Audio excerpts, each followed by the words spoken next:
August 20th, 1940. The House of Commons, London.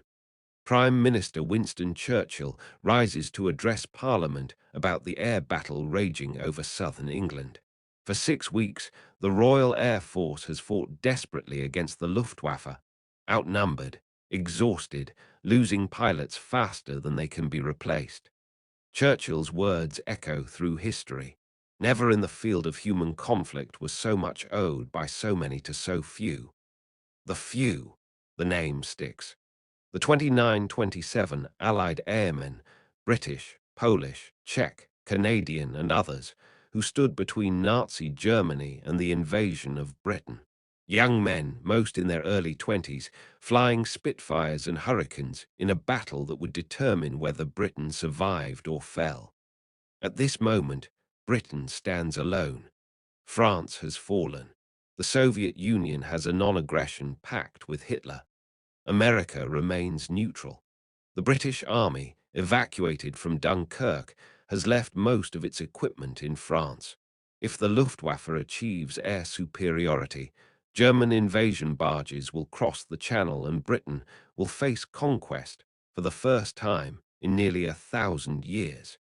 Everything depends on fighter command, on pilots who fly 4, 5, 6 missions per day, on ground crews who rearm and refuel aircraft in minutes, on radar operators who provide the crucial early warning, on the system that allows a numerically inferior force to defeat the largest air fleet ever assembled.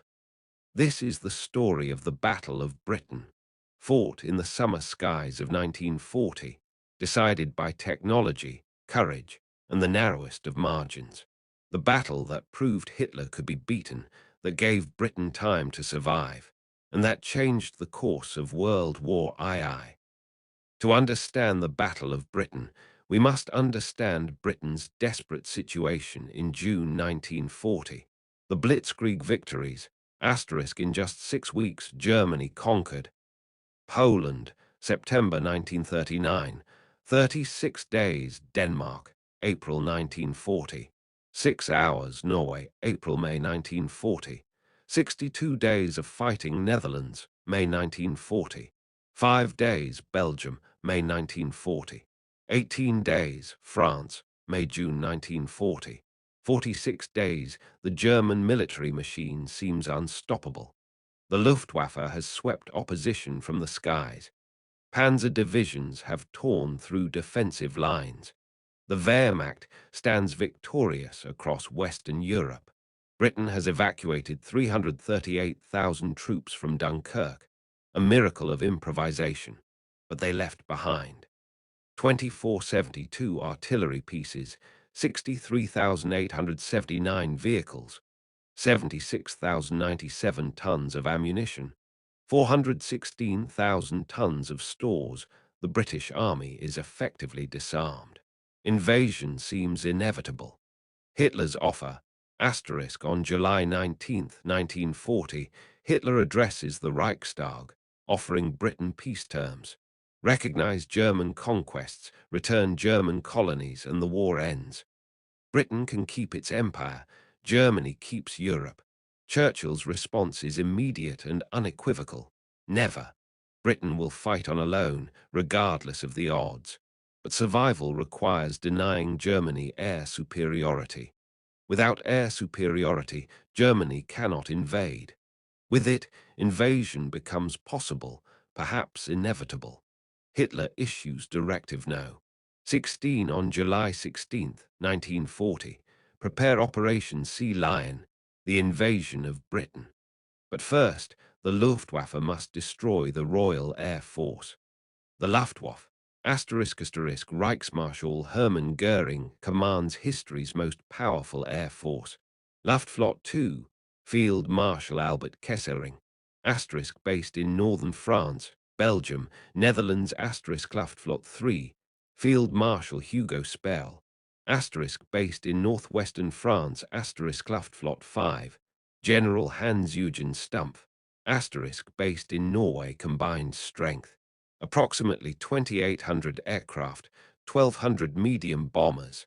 Heinkel He 111, Dornier Do-17, Junkers Ju-88, 280 dive bombers, Junkers Ju-87 Stuka, 760 single-engine fighters, Messerschmitt Bf-109, 220 twin-engine fighters, Messerschmitt Bf-110, plus reconnaissance and transport aircraft. The Luftwaffe has battle experience from Poland, Norway, and France. Their pilots are veterans. Their tactics are proven. Their confidence is absolute. Messerschmitt Bf-109E * max speed, 354 mph armament, 2x20 cannon, 2x7.92 machine guns, ceiling, 36,000 feet, advantage, slightly faster than Hurricane, equal to Spitfire, disadvantage, limited range, only 20 minutes over England. The Royal Air Force Fighter Command, Air Chief Marshal Hugh Dowding commands Britain's air defence. Approximately 640 fighters, operational 347 Hurricanes, Hawker Hurricane, MKI 199 Spitfires, Supermarine Spitfire MKI 94 other types, Bristol Blenheim, Bolton Paul Defiant. The RAF is outnumbered nearly 4-1. But Dowding has built an integrated air defense system, unprecedented in warfare. Hawker Hurricane MKI * max speed, 324 mph, slower than Bf-109 armament, 8x.303 machine guns, rugged, stable gun platform, shoots down more German aircraft than all other defenses combined. Supermarine Spitfire MKI * max speed, 362 mph, matches Bf-109 armament, 8x.303 machine guns, superior maneuverability, psychological weapon. Germans fear it, iconic elliptical wings Dowding system. This is what makes British victory possible. Chain home radar. A network of radar stations along Britain's coast detects incoming raids up to 100 miles away. For the first time in history, defenders know attacks are coming before they arrive. Observer Corps. * 30,000 volunteers visually track aircraft once they cross the coast, maintaining contact when radar loses them over land. Fighter Command Operations Rooms. Information from radar and observers flows to operations rooms where WAF, Women's Auxiliary Air Force plotters move markers on massive maps. Controllers vector fighters to intercept raids. Radio control, ground controllers guide fighters to targets via radio, revolutionary for 1940. Pilots don't search blindly. They're directed to specific threats. Sector stations. Fighter command is divided into groups covering regions, then sectors covering smaller areas. Each sector has an airfield and operations room, creating redundancy and flexibility. This integrated system, radar, observers, communications, centralized control, multiplies the effectiveness of Britain's smaller fighter force. Phase 1. Channel battles. July 10, August 11. The Luftwaffe begins with attacks on Channel convoys and coastal targets, probing British defenses, testing response times, forcing fighter command to react. The goals are limited. Sink British shipping, destroy coastal radar stations, draw RAF fighters into battle, learn British tactics. RAF fighters engage over the Channel daily. Young pilots experience combat for the first time. Some last hours, others become aces. The battles establish patterns. German tactics. Fighters escort bombers in close formation. Bf-109s provide high-cover mass formations to overwhelm defenses. Reliance on experienced pilots. RAF tactics. Hurricanes attack bombers. Spitfires engage fighter escorts. Big wing versus small wing debate begins. Preserve pilot strength. Survival matters already. problems emerge for Germany. The Bf-109's limited range becomes apparent. Fighters can spend only 20 to 30 minutes over England before fuel requires return to base. Bombers frequently face attack after their escorts turn back. Phase 2. Eagle Day and beyond, August 13, September 6 August 13th, Adlertag, Eagle Day. Goering launches the main offensive to destroy Fighter Command. The plan. Massive raids against RAF airfields, aircraft factories and radar stations. Destroy British fighters on the ground and in the air, break Fighter Command within 2 weeks. For 3 weeks, the battle reaches maximum intensity. August 13, * 1485 German sorties. Results mixed. August 15, * Black Thursday for the Luftwaffe.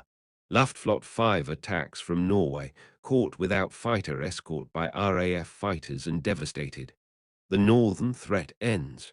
August 18, * hardest fighting yet. Both sides suffer heavy losses. RAF airfields bombed repeatedly. August 24, September 6, the critical period. The Luftwaffe focuses exclusively on RAF airfields in southeastern England, the sector stations that control the defence. This nearly works. Day after day, German bombers pound Biggin Hill, Kenley, Hornchurch, North Weald, the vital sector stations. Hangars burn, runways crater. Communications are disrupted. RAF pilots are exhausted, flying 4 to 6 sorties per day, sleeping in dispersal huts between scrambles. No rest, no relief. Casualties mount. Replacement pilots arrive with minimal training and die within days. The mathematics become terrifying. Fighter Command loses approximately 100 pilots per week. The training schools produce 65. The gap widens. By early September, Fighter Command approaches breaking point. A few more weeks of this pressure, and the system will collapse. Then Hitler makes a catastrophic mistake. August 24, 1940, German bombers, off course at night, accidentally drop bombs on London. This violates Hitler's orders. London is off limits, while invasion is being planned. Churchill immediately orders retaliatory raids on Berlin. RAF bombers strike the German capital on August 25th. Damage is minimal, but the psychological impact is enormous. Berlin, supposedly invulnerable, has been bombed. Goering had promised this would never happen. German civilians experience air raids for the first time. Hitler, enraged, orders the Luftwaffe to shift targets from RAF airfields to London. It's partially revenge, partially an attempt to draw remaining RAF fighters into a decisive battle over London, where German fighters can protect the bombers more effectively. On September 7, 1940, the largest daylight raid yet, nearly 1,000 aircraft, strikes London's docks and East End. The sky fills with bombers. London burns. Over 400 civilians die. But Fighter Command's airfields, battered, barely functional, desperately needed respite, are spared. This shift in targets is the decisive moment of the Battle of Britain. The pressure on Fighter Command eases just as the system was about to break. Airfields can be repaired, pilots can rest, reinforcements can arrive and integrate. Fighter Command survives. September 15, 1940 becomes Battle of Britain Day, the battle's climax and turning point. The Luftwaffe launches 2 massive raids on London, hoping to finally destroy Fighter Command in a single decisive engagement. Morning raid 11:30 am. Over 100 bombers, escorted by fighters, approach London. Every available RAF squadron scrambles. The sky over southeastern England fills with aircraft, hundreds of fighters swirling in massive dogfights. RAF controllers, watching the plots develop, commit reserve squadrons, gambling everything on this battle. If they lose, there's nothing left. The Luftwaffe formations reach London but face constant attacks throughout their approach and bombing run. The tight formations break apart. Bombs scatter randomly. The return journey becomes a running battle. Afternoon raid 2 o'clock p.m. Asterisk, the Luftwaffe launches a second wave, over 150 bombers. Again, fighter command scrambles every available squadron. Again, massive dogfights erupt across the sky. By evening, both sides calculate losses. RAF claims, asterisk 185 German aircraft destroyed, gross overclaim due to multiple fighters claiming same kills actual German losses. Asterisk 56 aircraft, asterisk RAF losses. 28 aircraft, but most pilots survived actual RAF claims.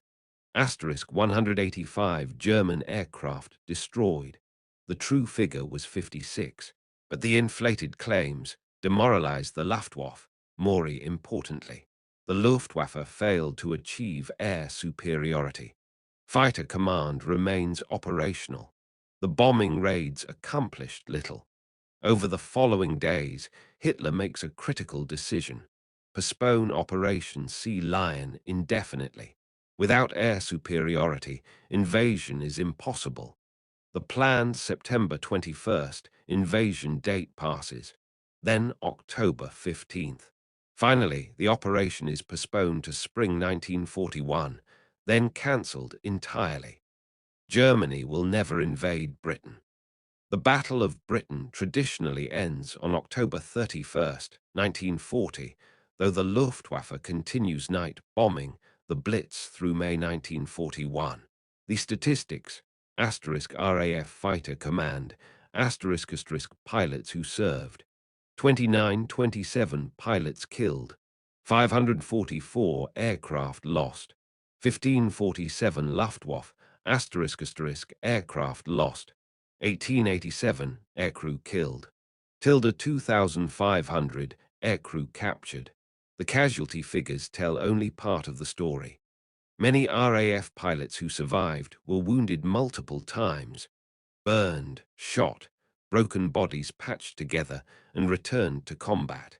The nationalities of the few, asterisk contrary to myth, the Battle of Britain wasn't fought only by British pilots. British, 2353 80%, Polish, 145 5%, often the highest scoring pilots New Zealanders, 127 Canadians, 112 Czechoslovakians, 88 Belgians, Australians, South Africans, French, Irish, Americans, and others. The Polish squadrons, 303, 302, and others, achieved exceptional kill ratios, bringing combat experience from Poland's invasion. Why Britain won? Asterisk technology. Asterisk radar and the integrated defense system multiplied effectiveness. Asterisk leadership. Asterisk Dowding's strategic patience, husbanding resources, avoiding decisive battles, staying defensive. Asterisk home advantage. Asterisk pilots who laid out over Britain could fight again. Short flights to combat meant more sorties per day. Familiar territory aided navigation. Asterisk German mistakes. Asterisk shifting from airfields to cities at the critical moment. Bf 109's range limitations, underestimating British resolve and resources production. Asterisk British factories produced more fighters per month than Germany. Despite bombing, asterisk morale. Asterisk British pilots fought for survival. German pilots fought for conquest. The Battle of Britain's significance extends far beyond the immediate tactical outcome. Strategic impact. Asterisk Britain survives. Without invasion, Britain remains an unconquered base for future operations. D-Day becomes possible. Strategic bombing of Germany continues. The Atlantic lifeline to America stays open. Hitler turns east. Asterisk unable to defeat Britain, Hitler launches Operation Barbarossa, the invasion of the Soviet Union, in June 1941. Fighting a two-front war proves fatal. Psychological impact. Hitler can be beaten. The Wehrmacht is not invincible. This message resonates across occupied Europe and in neutral America. American involvement. Britain's survival influences American opinion. Roosevelt provides increasing support. By December 1941, when America enters the war, Britain remains a viable ally rather than a conquered nation. Technological legacy. The Battle of Britain demonstrated that. Radar revolutionizes warfare, integrated command and control systems multiply effectiveness. Strategic defense can defeat strategic offense. Technology plus tactics can overcome numerical superiority. These lessons influence military doctrine through the Cold War and beyond. The few of the 27 pilots who fought in the Battle of Britain, approximately 2,400, survived the war. Many suffered wounds, trauma, and nightmares for decades after. Annual reunions continued for decades. The dwindling number of survivors, the few becoming fewer, eventually prevented large gatherings. The last reunion occurred in the early 2010s. Squadron leader Geoffrey Wellham, one of the youngest Battle of Britain pilots at 18, wrote a memoir, First Light, describing the terror and exhilaration of combat. He died in 2018 at age 96, one of the last surviving few. Wing Commander Tom Neal, who flew throughout the battle and survived being shot down multiple times, died in 2018 at age 97. Group Captain John Cat's Eyes Cunningham, famous night fighter pilot, died in 2002. As of 2024, fewer than a handful of Battle of Britain pilots survive. The few are passing into history, their sacrifice remembered but their personal experiences fading. September 15th, 1940. Across southeastern England, young men climb into Spitfires and Hurricanes. They're exhausted. Many have been flying combat missions for months. Some are wounded from previous engagements. Others are new, replacing friends killed days earlier. They know the odds. Fighter pilots in 1940 have a life expectancy measured in weeks. Every scramble might be their last. Every dogfight is a dice roll with death. They go anyway. Over the next few hours, they'll fight the largest air battle of the campaign.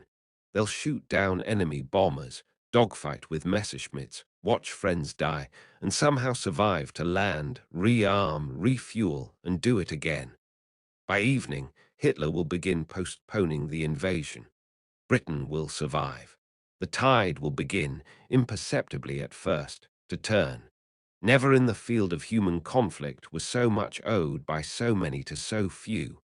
Churchill's words weren't hyperbole. They were literal truth. 29-27, Allied airmen stood between Nazi Germany and the conquest of Britain. They were outnumbered nearly 4-1. They flew obsolete aircraft against veteran opponents. Many were barely trained. Some had never fired their guns before combat. They held. For 3.5 months, from July to October 1940, they flew and fought and died and flew again. They gave Britain time to survive, to build strength, to become the launching point for liberation. The Battle of Britain didn't win World War II, but it prevented Germany from winning in 1940, and that made everything else possible. The strategic bombing offensive, D-Day, the liberation of Europe. None of it would have happened if fighter command had broken in September 1940, so much owed by so many to so few. The few are mostly gone now. The last Spitfires and Hurricanes fly only in air shows and museums. The sector stations are commercial airports or housing developments. The operations rooms are preserved as monuments, but the legacy remains. The proof that courage, technology, and leadership can defeat overwhelming odds. That defense can triumph over offense. That free people, when pushed to the brink, will fight with everything they have. In the summer of 1940, Young men looked up at vapor trails crisscrossing blue skies and knew their survival depended on what happened there. Most didn't know the pilots' names, didn't know the tactics or technology. They just knew that while the few fought, Britain had hope. That hope was enough. And in the end, it proved sufficient. The few saved the many, and in doing so, they changed history.